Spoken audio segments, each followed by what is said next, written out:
So this is Newcastle University's architecture degree show. We show the work of all of our graduating students from BA in architecture and the MArch. So there's about 150 students work on show. We have a studio called Infrastructures, which is about making visible the hidden infrastructures of the city.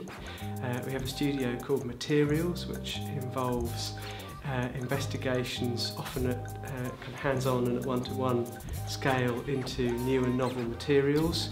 We have a studio called Strange Places, which is about investigating places that are so particular, so unusual, that architecture made there would be like architecture made nowhere else.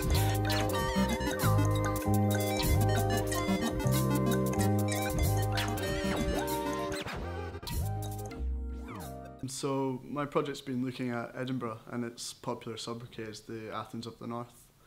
The proposal acts as a kind of reaction to Scotland's current political situation as one of the most politically charged nations on the democratic map. Is based upon the often idealised model of ancient Athenian democracy and applies that to Calton Hill in Edinburgh. Calton Hill is often compared to the Acropolis in Athens for the various monuments that are situated on and around it. The main monument being the National Monument, which was proposed as a full-scale Parthenon, but actually ran out of funds after building 12 columns and has remained like that ever since. So this was one of the main ways into the project.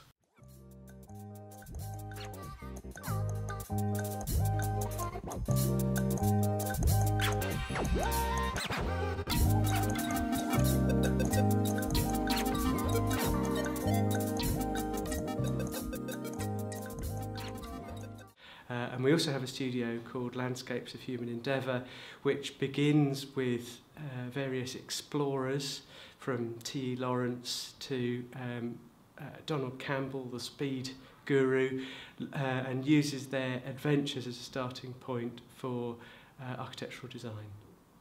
This man could be devious, deceitful and self-centred, as well as courteous, excessively generous and very kind. T.E. Lawrence began his career as an archaeologist specialising in Arab affairs. He became famous after the First World War because of the remarkable role he played while serving as the British liaison officer during the Arab Revolt of 1916. Lawrence himself had little wish to be remembered as a war hero. He could hardly bear to think about his wartime role. His enduring ambition was to be a writer. He once confessed his hope that, in the distant future, if the distant future deigns to consider my insignificance, I shall be appraised rather a man of letters than a man of action. Seven Pillars of Wisdom is an architectural biography of T.E. Lawrence. It's a critique of society's construction of Lawrence and his self-construction. The seven pillars are taken from 7 attributes of a Christian, and that's what Lawrence's title, Seven Pillars of Wisdom, was based around. Each architecture has a story which aligns with this attribute. The installation is about Lawrence's self-obsession, and that's why the space is reflective, covered in a reflective material, and each of the 7 views which are mounted within the installation are the 7 views from his cottage, Clouds Hill, in Dorset.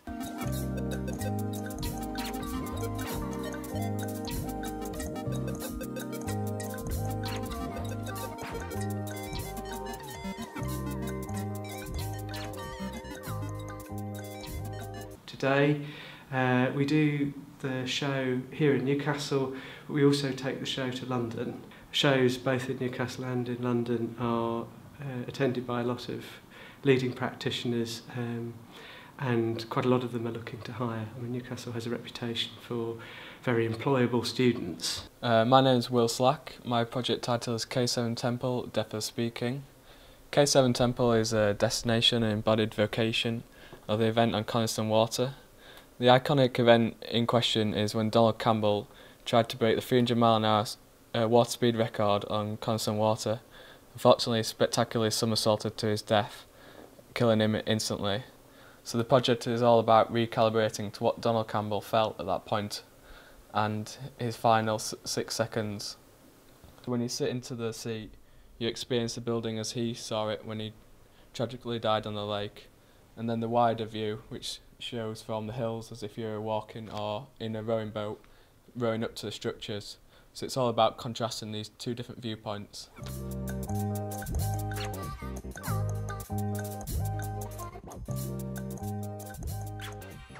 I guess what's important about the exhibition is not just the show itself, but also the way in which we encourage our students to present their work. So as architects, you have to present your work to all sorts of different kind of clients and planners and so on. And so part of the training here is to help students develop their presentation skills verbally, but as well as in models and in drawings.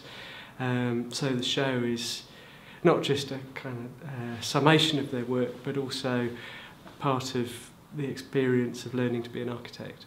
My name's Tom Lobb, and my project is Ophiuchus, the perpetual fingerprint of humanity. And my project looks at the endeavour of going to space and questioning why we go to space. And through understanding a very technical approach to this, such as orbital mechanics, I merged that with the very mythical and poetic side we add to the night sky. We all started off this project by looking at an endeavour, and my endeavourist was Michael Collins and the Golden Record.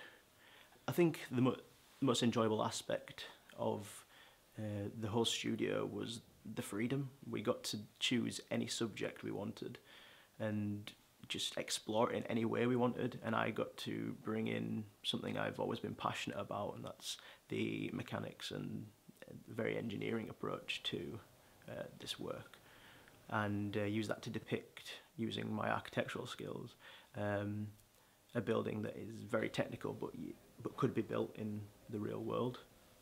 Well, not in the real world, but in space. Different people looked at the link between walking and thinking, people from Aristotle's Peripatetics through to Rousseau, right through to people like Virginia Woolf, and who really looked at how you could walk in the city and feel alone even while you were surrounded by people. The Newcastle High Walks are completely unfinished and kind of weave around the city centre.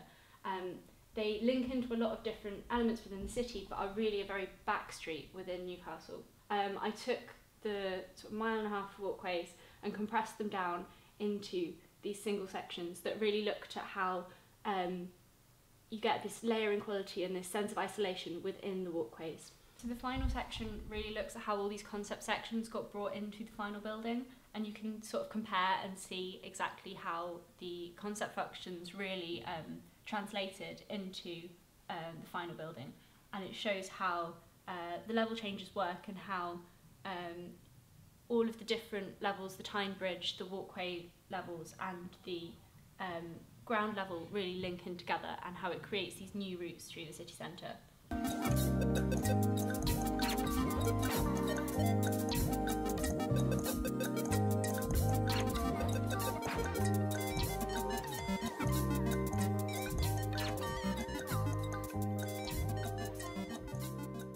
I think it's great. I think there's some fabulous work on show here, and you know, we're really proud of the show. And all the years look at the work of the years above, thinking, oh, I'm not sure I'm ever going to be able to do that, and yet every year they do, and you know, they often exceed what's gone before.